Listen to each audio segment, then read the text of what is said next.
Dance of the Dead, Battlefield Vampires, Chapter 2. If you have not heard Chapter 1 yet, the link at the top will take you to the playlist.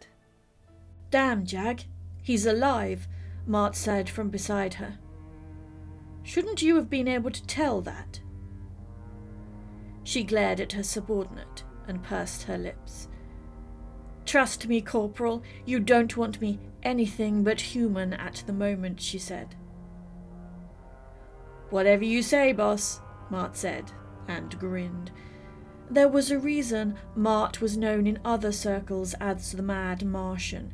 He wasn't afraid of anything, not even her. Several military psychologists wanted to commit him, but Jagati knew which strings to pull to keep him on her squad.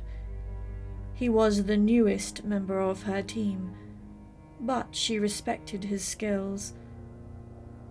Ignoring her subordinate for a while, she leaned over the courier and gave him an even closer look. Sergeant, she spoke to him. Can you hear me? The kid gave another quiet groan. Sergeant, she tried again. Tired blue eyes flicked open once, then twice, before he managed to look at her. She had seen eyes like that so many times as he hovered on the edge between life and death. Where is the data disk? She asked. She didn't know what information he was carrying, but it had been important enough to send her and her team out. She hoped it was worth the kid's life, because there was no way to get him help in time. If she was any judge, and given how long she had been around battlefields, she was a good one. He was only alive through pure will.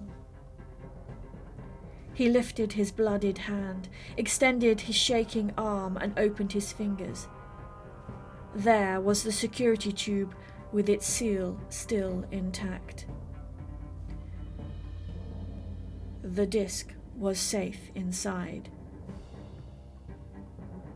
Thank you, soldier, she said.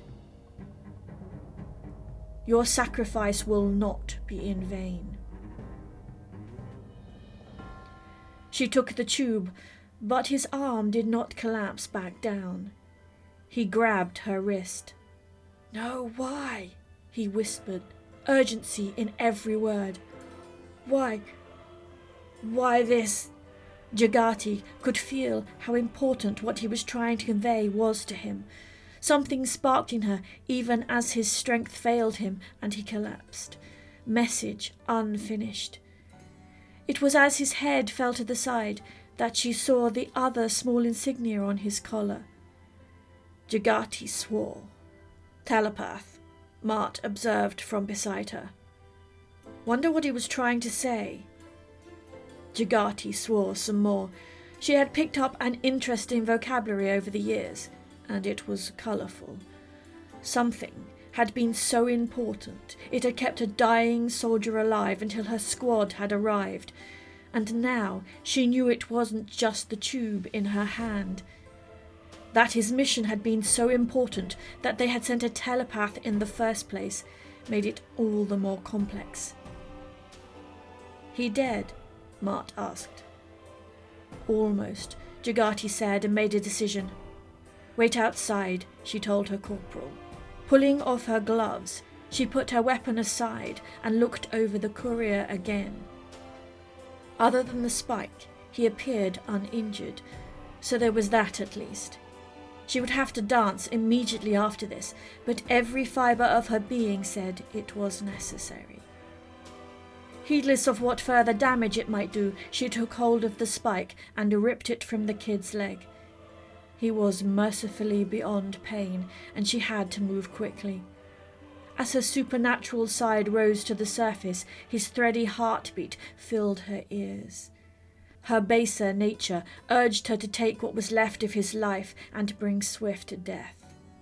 However, Jagati had conquered that part of herself many centuries ago, and she stabbed her thumb on her now very sharp teeth. She tasted her own blood, quickly positioning the bleeding digit above the wound in the courier's leg.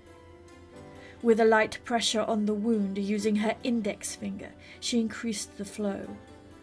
3 drops landed on the jagged hole in the kid's leg. He twitched.